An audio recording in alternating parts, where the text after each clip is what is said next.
Hi friends, welcome to today's video. Am I coming to you live from in the closet? Kind of, but also no. It's been a lot of years since we opened that door and walked out. This is my dressing room. I'm shaking my whole desk. I am kind of like wedged into where my clothes all live because it's raining and this was the best lighting. I got just natural light because today we are going to talk about things that are natural.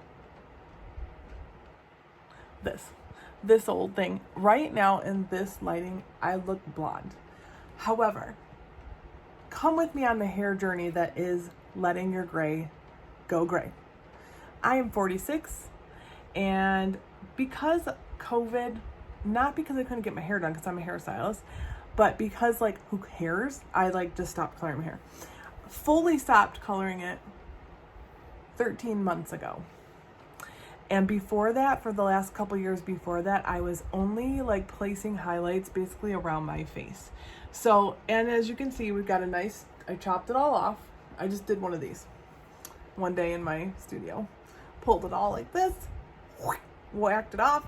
Then one of my friends that I used to work with, so lovely, was so nice and lovely and helped me out and actually gave it a style, but that was 2 months ago, so I need a little bit of a trim. But basically anything that was color, it's gone. So if you have questions about color, if you want to know should you go gray, what are the best ways to go gray, keep watching and we're going to get into that now. Also, yes, I'm using a microphone. It's right here. I don't know if this sounds good or not, and I'm very sorry. I don't know what else to do about it. Shaky. Also, a lot of ambient sounds are occurring. Rain. A fan, because it's summer and I'm old and on fire all the time and chubby. The added meat insulation does not help. Anyway, so let's talk about going gray. I am a natural dark blonde, light brown when I wasn't in the sun ever, but a dark blonde. So this is my darkest part of my hair, right? So that's the dark blonde of it all, which looks quite dark. But this is what has grown in, my friends. And am I lucky that I don't have a dark base? Yes. So if you're a natural blonde, going gray is not going to be hard for you. It's just going to be do you want to? And for me, I've always really liked my hair to be kind of a platinum with ashy tones.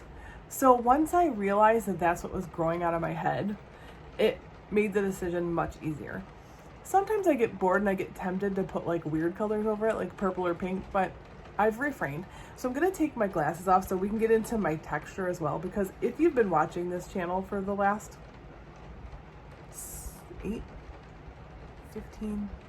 8-ish years, then you've seen my hair in all sorts of colors. Please go back. You can even just scroll through the thumbnails and you'll see the evolution of my hair from hot ass weird Ariel red, which is how the channel started, from it morphing to purpley because I was just trying to let the red fade and I was bored, to coppery blonde, to get out of that red stage, to blonde, and then to now where we're natural.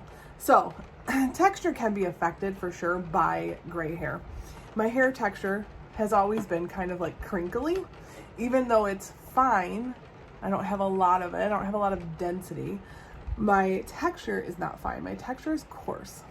So as I've gotten older, it's turned into these weird, especially around my face where I'm more gray, and this has always been kind of weird and crinkly.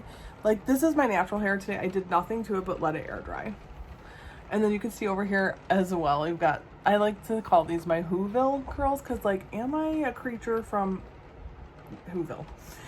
And then especially underneath here, I'm not even really gray under here, but they're always ringlety. If I were to put my hair up, these would be little ringlets. But my hair's not curly, it's just wavy, which I like because having fine hair, it helps look like I have more hair. So primarily my gray is in the front, as you can see. A lot of it around the sides. I think more on this side. Yeah, more on the side. And it's not going to come in uniform, so don't expect that. And then what I've really noticed, I don't know if you can see in this light, is that I've got like these channels of it. You can see here, like just running through my hair. I'm not exactly sure what's going on in the back of my head because I don't tend to look clear. It's just not as light, which look at your like parents, like one of your parents. I physically look like my dad, but I've noticed that the gray in my dad's hair, he's 75 almost, is pure white and, you know, missing. My mom, and he's like, you know, a typical white person. Like he's made up of like white people meats. My mom is Italian, like 100% Italian. So I'm half Italian. I've done 2 different kinds of DNA tests. I am not lying. I know I don't look like I am, except for maybe this. But physically I look like my dad, but my hair, like the pattern of the gray is kind of following what my mom's did. My mom's went all around her face first, and then kind of, and it's still, she's 70, it's still brown, but it has like that salt and pepper. And let's talk about what salt and pepper looks like. A lot of my clients get confused about the pepper part of their hair. I'm gonna put my eyes back on so I can see better. And that pepper part of your hair, and this has happened to my wife. She had naturally, like looking at pictures of her from 20 years ago, like a warmer brown hair, like a darker, warmer brown. But now it's like, it looks black almost, and she's got a lot of gray. She's the definite silver fox. And she's like, why is my hair so dark? I was like, that's the pepper. So you will lose the melanin, or, you know, the color in your hair as it grays, but the pepper part, it's also coming in different, but it's like, it's just that gray, dark, steely gray. I am not a scientist or a biologist, so I don't really understand the salt and pepper part, but obviously we know the salt part is the white part, and that's the part that I feel like everyone focuses on. But a lot of times clients will be like, well, I just never looked this drab, or it never looked like this. And I was like, well, that's because it's not your natural color from your youth. It's the natural color you have now, which is the pepper part, which is always going to look like a dark gray, like a slatey dark gray. Almost, and like my wife's hair looks almost black now instead of like a warm brown. So if you are currently coloring your hair and you want to move into transitioning to gray or whatever, definitely it depends on your percentage. So percentage of gray, you know, you want 25, 50, 75%, like 100%, you'd be all white. I would say I have around the front 75% to 100% in some spots, but then obviously like on my overall head, I would probably say I'm like 25% gray because I have a lot of my natural blonde still in there. But around my face, it's up there because it's white in some spots. So if you still have a mix of your natural color and you have been doing like a root color where you're covering everything, the first step you would want to do is low light and highlight. Especially if you're looking to maintain whatever your natural color is, like if it's a brown or a dark brown, or if you're a redhead, that's like a whole other story. I've had to do a gray transition on a few redheads, and that's like a whole nother story because they gray differently. And redheads are harder to match their natural. So redheads or brunettes or blondes, if you want to keep a lot of your natural, you want to look brown or blonde or red, then just low light with whatever is closest to your natural. Have your stylist match you. If you're thinking, well, I want to just let it all grow out and I have a lot of gray, if you're a brunette, start just with highlights. Because what you're going to want to do is break up the amount of pigmented color that's in here, whether that's natural or artificial, and start like diffusing between the two. So you're going to just kind of add more lightness since you're probably getting more gray growing in. Does that make sense? But a lot of people start with this option, which is highlight and low light, because they're wanting to keep some of their natural, whatever that was, and then also to highlight to kind of disguise the grays or silvers or sparkles, tinsel, if you will, that's growing in. So what I did was I highlighted just around my face every couple of months. So like between 4 and 6 months, I would highlight around my face, tone it. I still do tone my hair. I haven't done it in a long time. We'll get into toning in purple shampoo, and purple as opposed to blue. Because I've had on my TikTok, which if you don't follow me, it's at AerinAlexis76. I just did a gray hair video, so that's what kind of inspired me to come over here and do one. I mean, I mostly focus on like base, like coverage products for mature women, but I feel like this goes hand in hand. Like if you're in your 40s, you're getting gray hair, at least one strand or your whole head. So I started just highlighting like every couple of months. So basically the last time I highlighted my hair was June of last year. So now we're into July of 2022.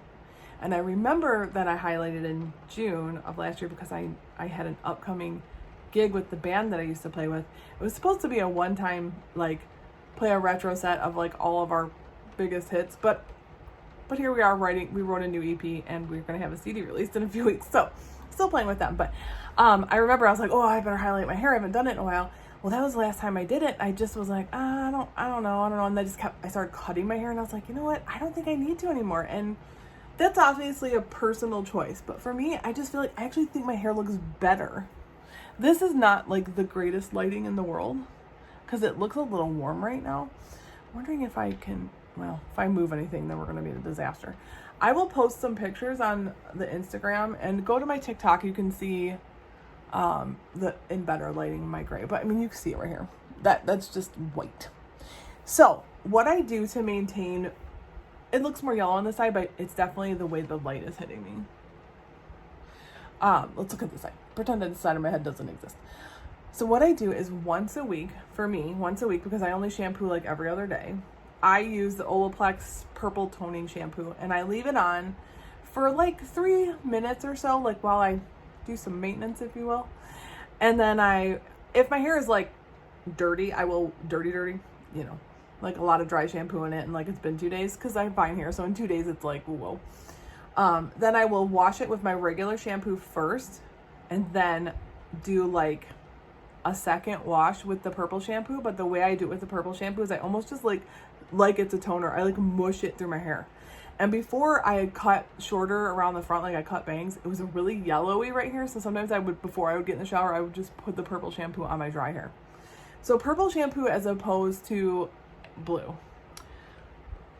Purple because you're going to be trying to fight yellow tones in silver, gray, or blonde hair.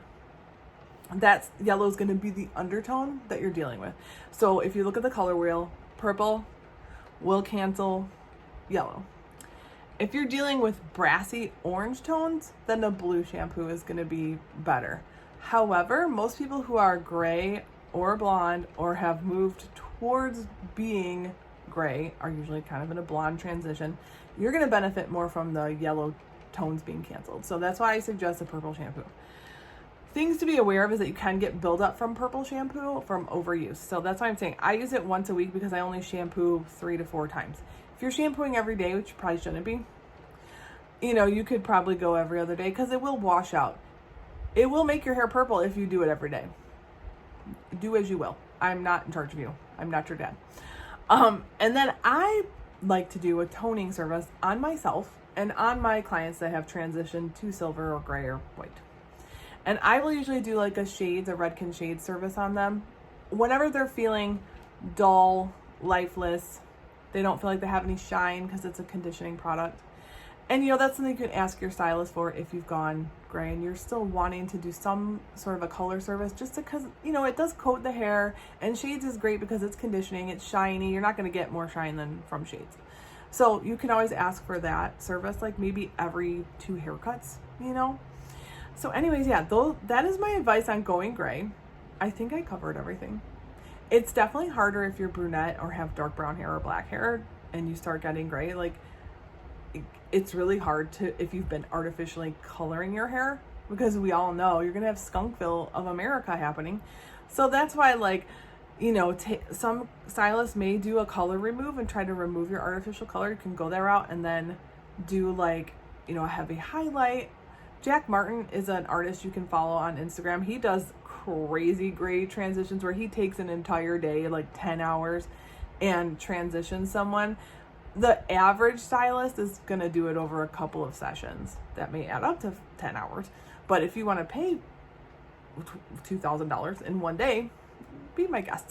I'm not that lady. I'm not going to take somebody from dark color with gray to a silver platinum. But check his Instagram out, Jack Martin, if you're interested to see some of those crazy transitions. I think I covered it all. If you have any questions, please ask me down below. Like this video, subscribe if you already don't, and follow along for more mature lady content. I know that we have our old faithful friends that miss Chris Amaro still alive. I always got to give the update, not dead. As we know, Hocus Pocus, one of our favorite movies, fall, favorite time of year, coming up here in 2 months. And if you've been paying attention, there's going to be a new Hocus Pocus 2 release. And if you scroll back through the archives, you'll see that Chris and I watched Hocus Pocus one night, but we made a drink to go with it. So I'm thinking of her and I recreating that video sometime in September before, I think it comes out September 29th, before, in honor of our history of loving the witches and Halloween and all things fall. Thank you, my friends. I will see you in the next video, which could be in 45 years from now. Nobody knows.